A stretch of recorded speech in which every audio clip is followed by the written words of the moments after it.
মোহাম্মদ ফরিদ মিয়া। আমার ছেলে নাম মোহাম্মদ কায়েস আহমেদ পারভেজ।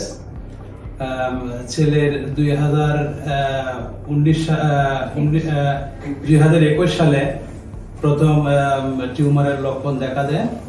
তখন বাংলাদেশে বিভিন্ন হসপিটালে বিভিন্ন ডাক্তারকে দেখাচ্ছি, বিভিন্ন পরীক্ষা নিরীক্ষা করছি, কিন্তু কোনো জায়গায় অপারেশন করার মতো কোনো স্কোপ পাইনি বা মন মতো হয় নাই, এই জন্য করাই নাই।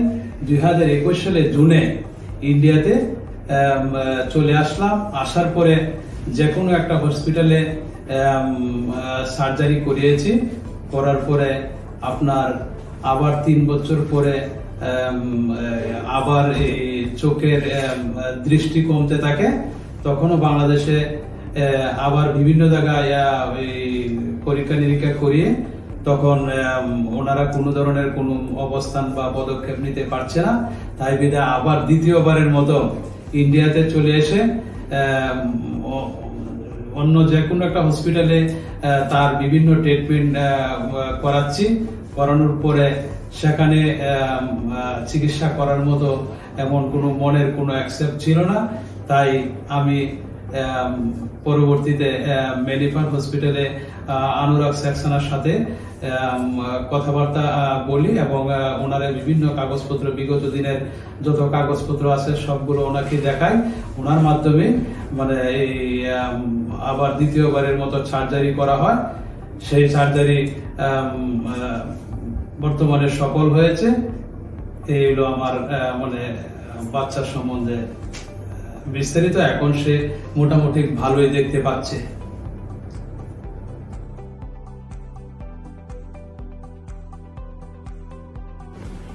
So Mohammad Qais, 11-year-old boy who came to us from Bangladesh. He came with difficulty in seeing vision. He was losing significant vision in one eye, other neck, another eye was also in the process of losing vision. He had headaches. He had a history of brain tumor surgery a few years back. The brain tumor is called as craniopharyngioma, but the recent MRI showed it has come back again and size has increased to significant extent, and it was causing compression and damage. This tumor not only causes compression on nerves of your eye called as optic nerve and can lead to blindness, but in some cases it can also cause hormonal imbalance which can affect the growth of children, particularly growth hormone, thyroid hormone and other hormones like sex hormones. So it is very imperative to reduce the pressure on the brain and to remove this tumor as soon as possible. He underwent a successful surgery for brain tumor removal under neuronavigation or a computer guidance. The tumor was removed, the pressure on the nerves was released. He has done really well. He has recovered really well. His vision has improved significantly after the surgery. And we are referring him back to radiotherapy. So radiotherapy will have an advantage that once a tumor is removed, the chances of it coming back, especially in recurrent tumors, is very less. And the advantage of him coming to Manipal Hospital was that all the technology and all these facilities is available under one roof. He has done remarkably well, and I hope that he stays like this and he keeps on progressing very well in future, and I wish him all the best. Thank you.